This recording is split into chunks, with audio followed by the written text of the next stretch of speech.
গর্বের দৌড়ে নেমেছিল অহংকার। অনুভব শিখিয়েছে বেগের আসল ব্যবহার।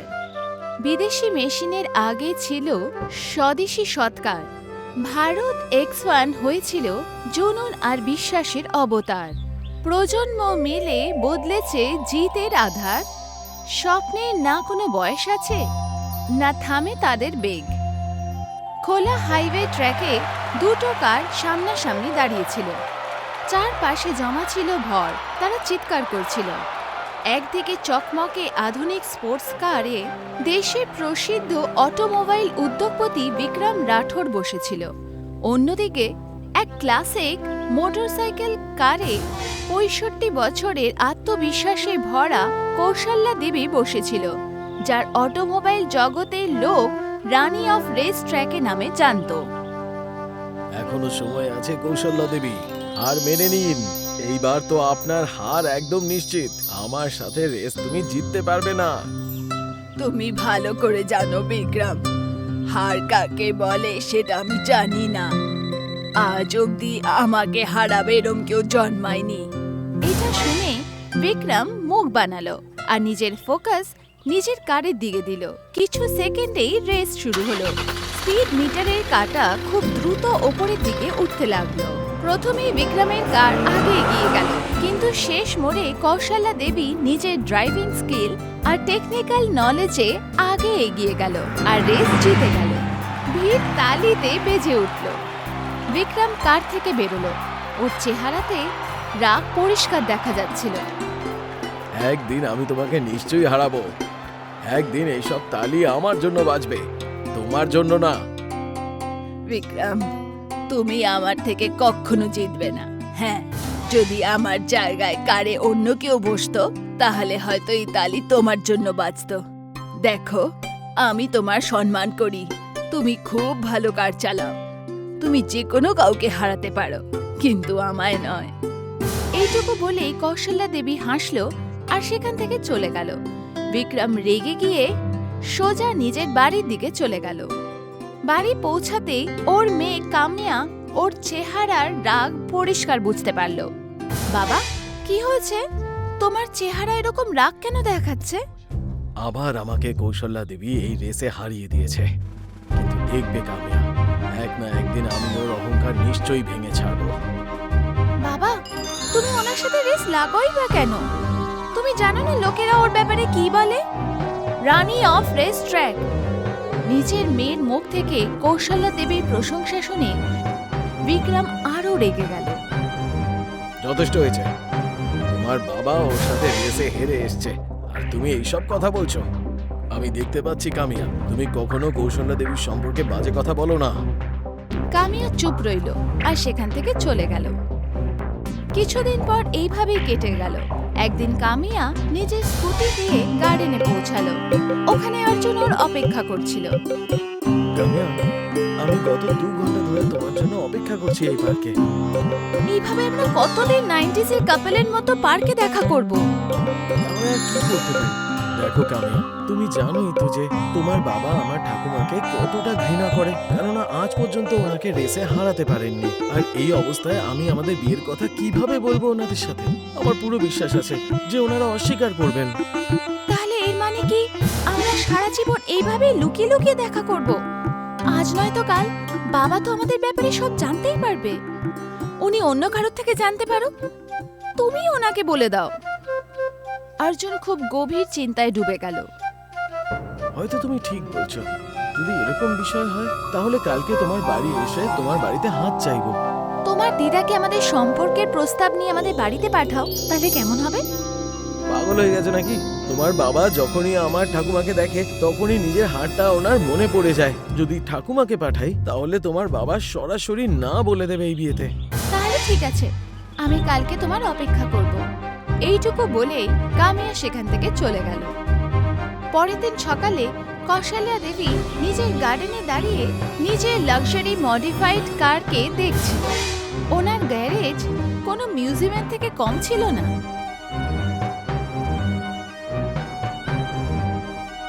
আরে, আজকে এত সেজে গুজে কোথায় যাচ্ছিস? কোথাও না ঠাকুমা, আজকে একটা বন্ধুর পার্টি রয়েছে আর ও আমাকে তাড়াতাড়ি ডেকেছে। কৌশল্যা দেবী হাসল। মর্নিং এ তোর জেনারেশন পার্টি করে বুঝি? এটা তো খুবই অদ্ভুত ব্যাপার। তোমার জেনারেশন তো সব সময় নাইটে পার্টি করে। হ্যাঁ হ্যাঁ, আসলে ওকে একটা জরুরি কাজে বাইরে যেতে হবে, তাই ও চেয়েছিল যে সকালবেলায় আমরা পার্টি করি। এইটুকু বলেই অর্জুন সেখান থেকে চলে গেল। কৌশল্যা দেবী হালকা হাসলো। আজকালকার জেনারেশন বুড়োদের বোকা ভাবে। ওরা ভাবে আমরা কিছু বুঝি না, কিন্তু ওরা কি জানে আমরাও কখনো ওদের বয়সের ছিলাম। এইটুকু বলেই কৌশল্যা দেবী আবার নিজের কারকে খুব মন দিয়ে দেখছিল।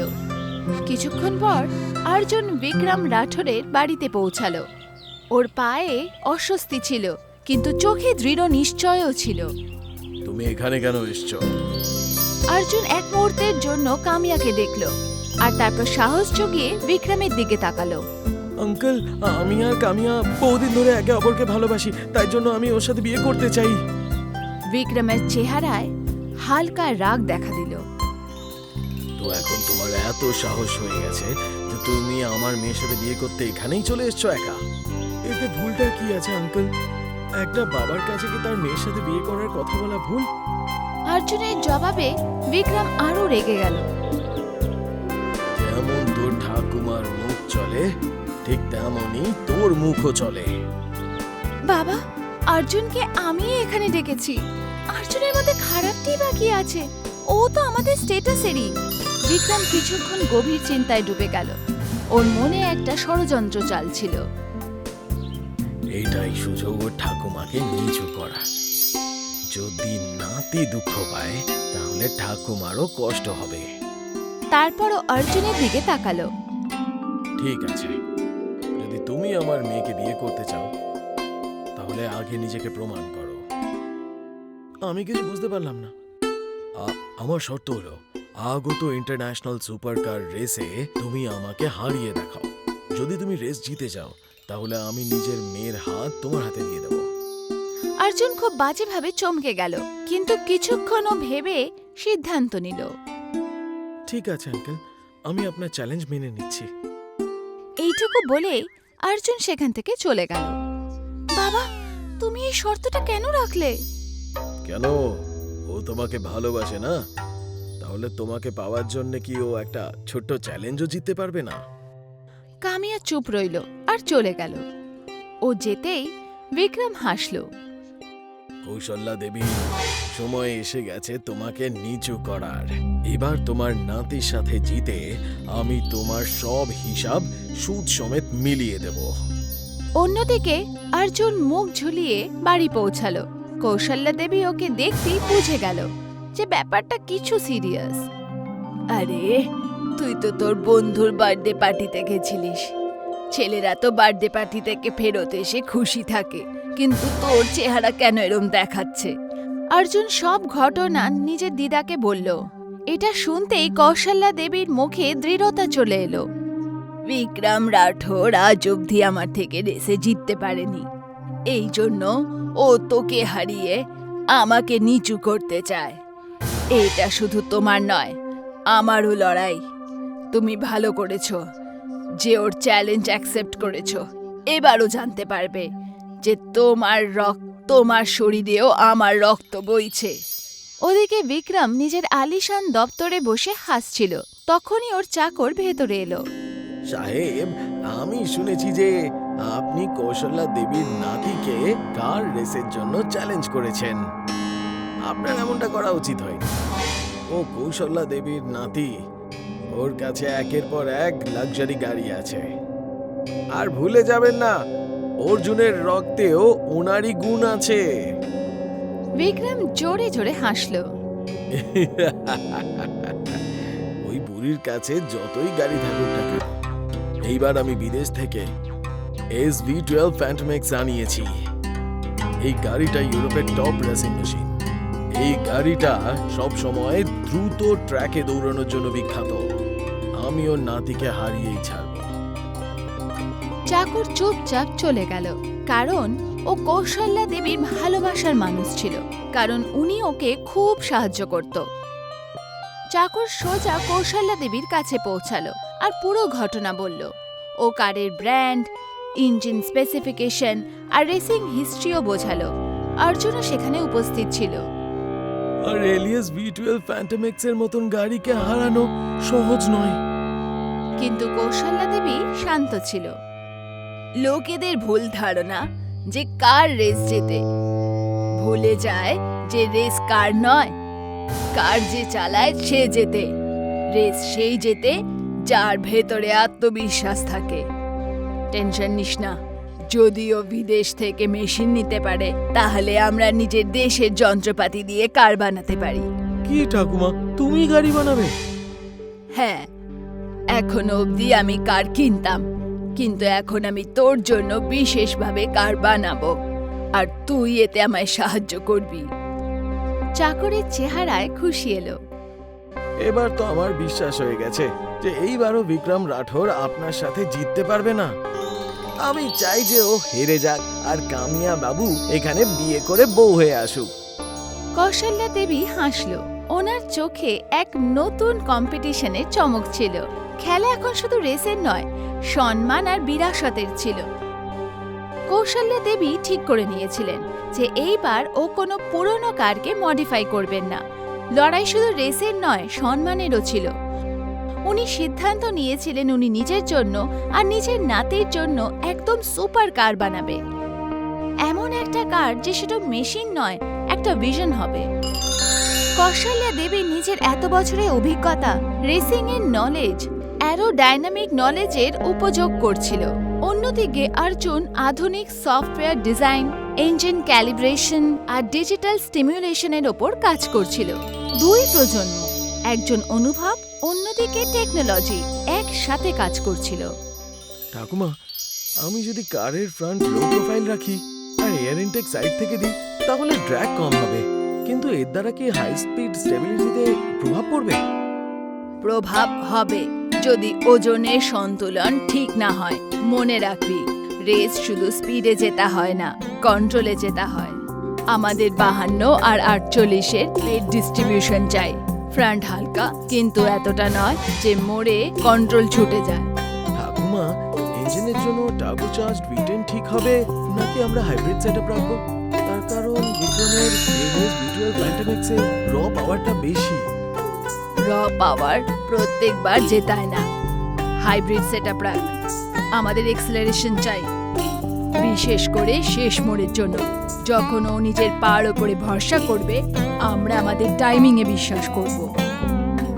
রাত গভীর হয়েছিল, আগুনের ফুলকি উঠছিল, ধোঁয়া আর ঘামের মাঝখানে একটা স্বপ্ন আকার নিচ্ছিল।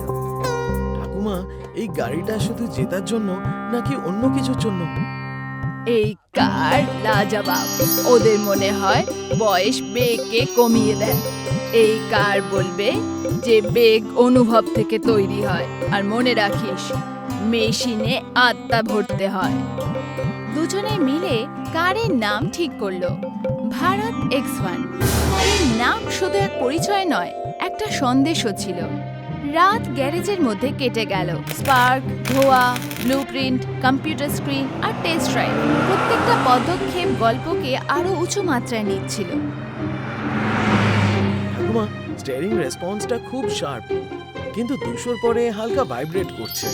রিহার সাসপেনশনকে মাইক্রো অ্যাডজাস্ট কর আর টায়ার প্রেসার অর্ধেক পয়েন্ট কম কর। স্পিডের সাথে ব্যালেন্স জরুরি। অর্জুন সেটাই করলো। পরের রান স্মুথ ছিল।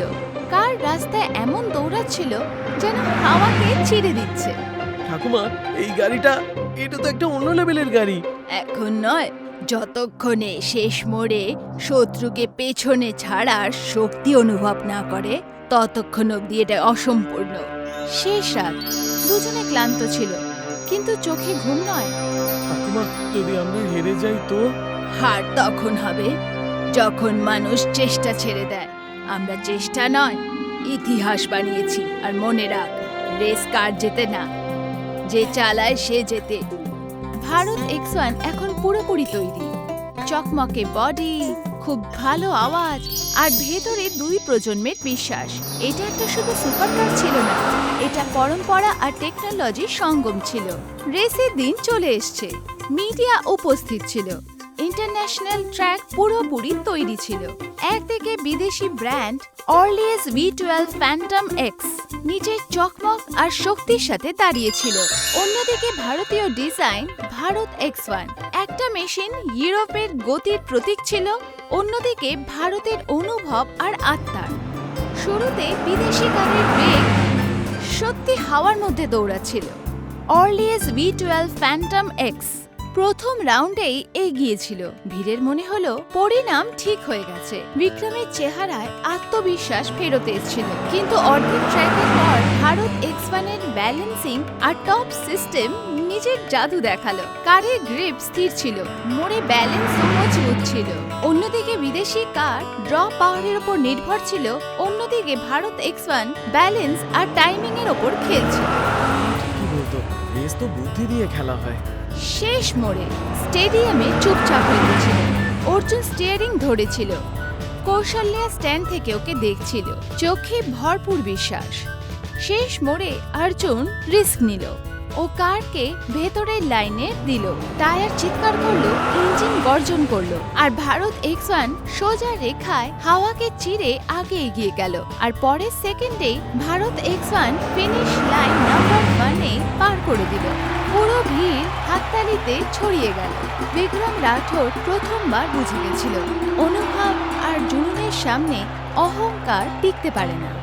কৌশল্যা দেবী, আজকে তো আমি হেরেও জিতে গেলাম, কারণ আজ আমি বুঝতে পেরেছি যে অহংকার মানুষকে শেষ করে দেয়। আমি সবসময় মেশিনের শক্তিতে ভরসা রাখতাম, কিন্তু ও প্রমাণ করে দিল যে আসল শক্তি মাথায় আর মনে থাকে।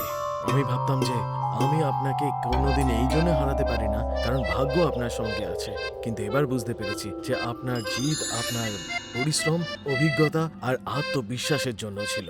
আমি আমার অহংকারে এই ভুল করেছি যে আমি আপনার বয়সকে আপনার দুর্বলতা ভেবে বসেছি। আজকে আমি আপনার কাছে ক্ষমা চাইছি, আমার অহংকারের জন্য, আমার বুদ্ধির জন্য, আর সেই সব জিনিসের জন্য যা আমি আপনার বিরুদ্ধে চালিয়েছি। অর্জুন, তুমি শুধু রেসই জেতনি, তুমি আমার দৃষ্টিভঙ্গি পাল্টে দিয়েছ। কামিয়া, আজকে থেকে আমি তোমার হাত অর্জুনের হাতে দিয়ে দিলাম। কামিয়ার চোখে খুশির জল ছিল। অর্জুন কৌশলের দিকে তাকালো, ওনার চোখে গর্ব ছিল। কিন্তু কাহিনীর আসল ক্লাইম্যাক্স এটা ছিল না। আসল জিত ছিল 65 বছরের মহিলা প্রমাণ করে দিয়েছিল স্বপ্নের কোনো বয়স হয় না, আর বেগ শুধু যুবতীদেরই অধিকার হয় না। কৌশল্যাজিও এই বয়সেও এত শক্তি? বয়স শরীরের হয়, গতির নয়। ক্যামেরার ফ্ল্যাশ চমকে উঠল। ভারত X1 শুধু একটা সুপারকার ছিল না, ওটা একটা বিচার হয়ে গেছিল, একটা সন্দেশ। যখন অনুভব আর জুনুন একসাথে হয় তখন ইতিহাস হয়।